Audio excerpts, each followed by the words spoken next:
In this video, I want to share with you 3 simple tips to help you improve your ICM photography technique. And ICM stands for Intentional Camera Movement. It's a technique that I discovered just recently, but I've practiced it a lot in the last a month and a half, and I have a lot of thoughts about it and wanted to share with you today 3 rules that I follow when I do that type of photography.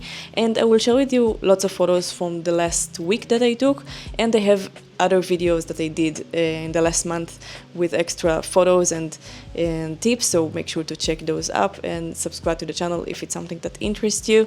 So let's just start with the video. I'll share with you the tips. So the first tip is to understand how the light will hit your canvas, and I tried to describe it in the last video that I did, but when I took in ICM photography, I try to think of something still. That's important to say, like not a moving subject, a subject that is still, such as flowers or trees or any subject that is not moving. So I take my camera and point it to the subject, and I think of it as a clear canvas, like a clear page, and I have to calculate where the light will hit on my canvas, and think of the lens as a brush that capture everything that's in front of your camera.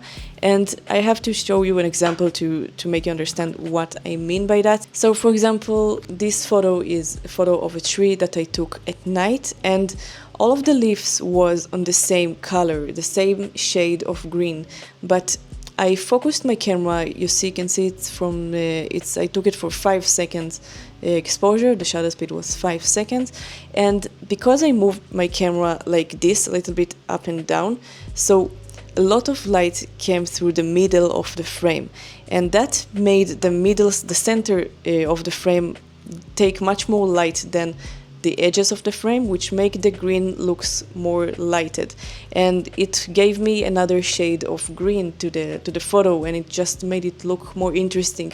So I got a lot of shades of green here, and most in the bright area in the center, because I focused my camera mostly on the center of the frame. And that's something to keep in mind when you take a photo of something stills, to make sure that you understand where the light will hit on your canvas, on your frame, and how it will affect your photo. I hope it's clear. Let me show you other example to what I mean.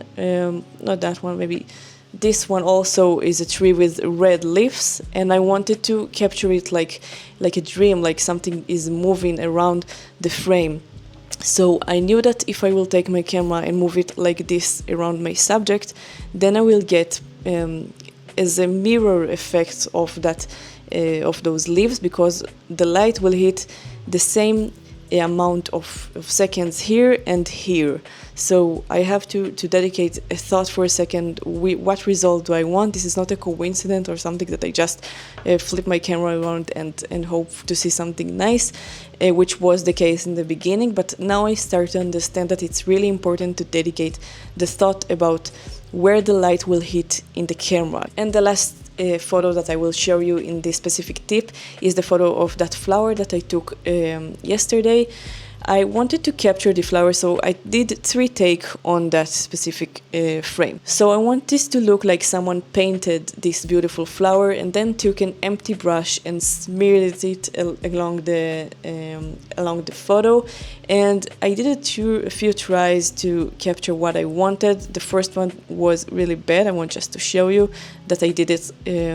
I moved my hand too fast, and it was just very blurry and unfocused. I didn't like that photo at all, because it just looks unfocused. I really didn't like it. It was half of a second.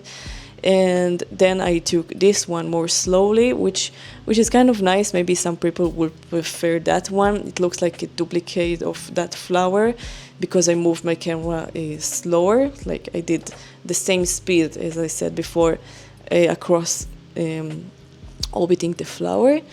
And the last photo is what I wanted exactly, and that was a little bit even more slower, Like I barely moved my camera. I pressed the shutter button before I started the movement, and then I moved a little bit. So I got a result that the flower is very clear. It's all the lines you see outside are very sharp, and you can see like a dreamy vibe that goes right side to the frame. So the second tip is very important for street photography, and when I'm doing photography of a subject that moves, like people, bicycles, stuff on the street, and that is to keep very strict and very clear lines across your street photo. And what I mean by that will be better to explain again with the photos. So let me show you that photo maybe first.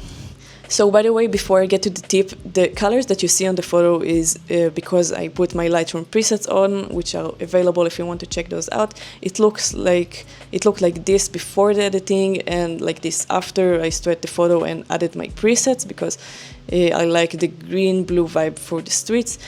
Anyway, what I meant by keeping guiding lines is that you see all the mess going on in the bottom of the frame here, the car, the people moving by, but I tried to keep the pools and the top here and the building as clear and straight as possible. So the way I technically did it was to take my camera and walk on the street in a normal pace without moving the camera from side to side and from up and down. Just try to keep it as still as possible, while I was going forward.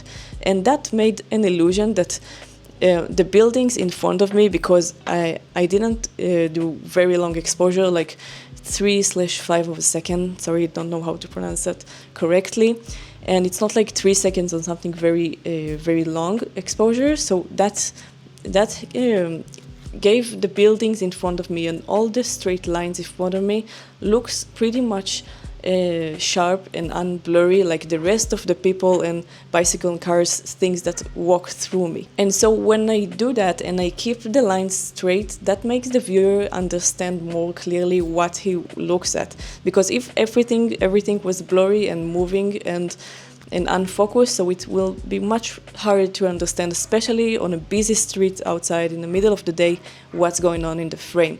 So that's specifically, personally, what I like to do when I'm doing this walking on the street. Try to keep everything like clear as much as possible while keeping like the movement of the camera interesting. Let me show you another quick example of what I meant. I was crossing the street here, and as you see the stripes, how do you say crossroad? Yeah, the crossroad lines on the street are very like clear. You can see the white, black. You understand what you're watching here. You can see even the buildings and the poles on the top of the frame, but everything in the center is chaos and moving, and I love this frame so much. I decided to do this black and white. I think it looked like this before. Let me show you. This was the before, this was after.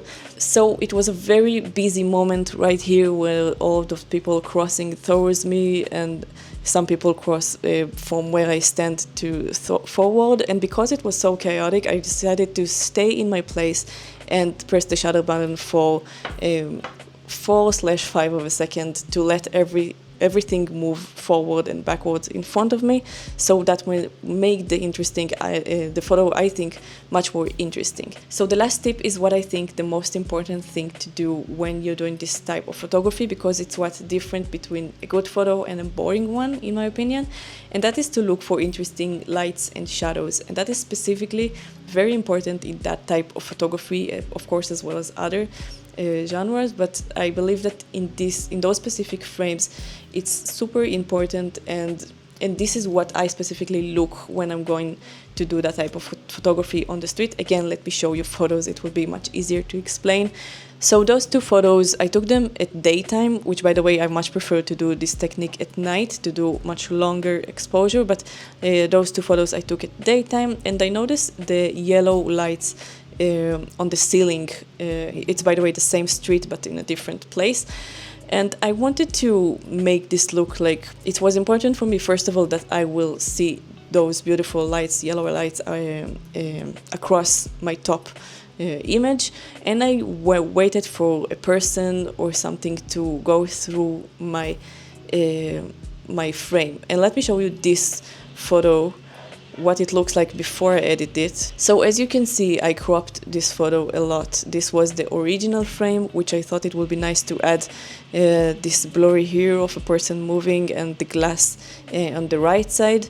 But I thought it will be much more pleasing to the eye to see the middle, the center of the frame here with the division, the clear division from the top to the bottom to the middle of the road. I just like this composition more. And this was before I put my preset on and started the photo.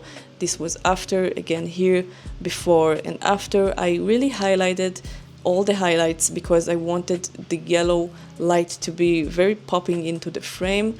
Again, here I just really love to look for unique shades of lights outside, especially during the night, but also during the day. And by the way, this photo I really like, but I didn't got good response for that photo. This is a red Vespa that I saw on the street, and I decided to take my camera and just moved it very quickly from side to side until I captured something like this that I liked for 3 seconds. That's a long time to do this, and maybe people don't understand this is a Vespa. I just like this red. This was before I had it very dark, very it was unlighted outside, but I edited, I lighted up in Lightroom.